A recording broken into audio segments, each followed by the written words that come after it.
Zion said to me a couple of years ago, my ice isn't wet. That's completely frozen.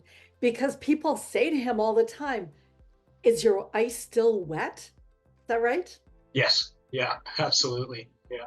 So is that a big difference from what you had with your hot water floods? Oh, absolutely. The hot water almost looks a little bit.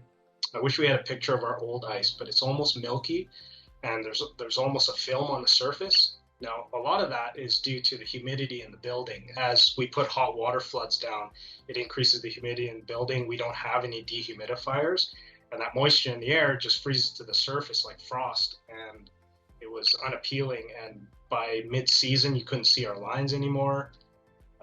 That we would flood over that frost, and it would just get cloudier and cloudier. Now that we have REALice, we're able to maintain this kind of glossy look that you see here, pretty much all the way through the end of the season. This picture I took in about, I think this was January, and we had done our mid-season maintenance on it.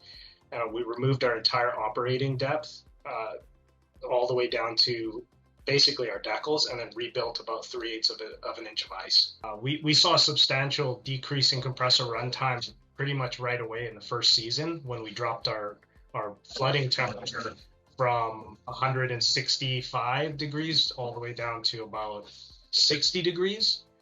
So losing that 100 degrees of heat really helped in how our compressors run. So we find the runtime was almost cut in 3 3/4. Well, and that's a substantial difference. You were telling me the other day that you're actually tempering it to 60, 65 degrees because Correct. you're incoming. How cold is that water? You're incoming? It's roughly 45 to 50 degrees Yeah, that's pretty Fahrenheit. chilly. Mhm. So you really do need to temper it. And it's an older building as well. It has no insulation and no heat in the bleachers. So when our patrons sit in the bleachers, they've got full parkas and blankets on them. So that clear ice that we talk about, it also can be a little bit of a problem. What is the problem, Zion, and what is your solution? So as you build your ice, I don't know how you guys do it if you build all the way to the top of your ice, but when we build our ice, we get it to a point where we can actually take our Olympia or resurfacer out, and then we'll build the rest of the surface with our Olympia. But what happens is those tires have studs in them, and you run up and down the ice with your studded tires, and it gouges the crap out of your ice.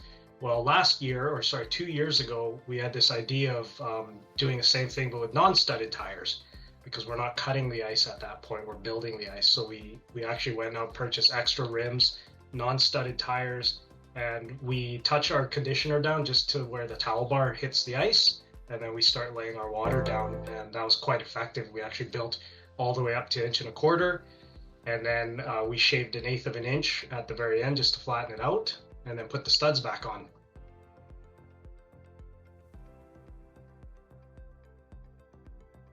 The byproduct of the REALice system, benefit to it would be lowered compressor time, less gas and electric usage. But the main priority in our rink is the ice surface itself and how it translates into our end users. So for example, figure skating, when they do their tricks, they use their picks. It does less damage. Our men's hockey team finds that the ice is really fast and hard, and the clarity you can't beat. I would say that's the main objective of REALice is the end quality of it. If you have heat in your building, for example, you can combat the softness of your ice with REALice. How so? Mainly because it's way harder. It's denser. I know our chief engineer. He went out for a skate, and he told me you got to turn your ice up. It's way too hard. Like, I can barely skate on this thing. And I said to him, well, our set point's at 25 degrees Celsius Fahrenheit, so I don't know how else hotter you want it to be. And I think we played around with it, and I think when it started getting soft was around 29, 28, 29. It was starting to get a little soft.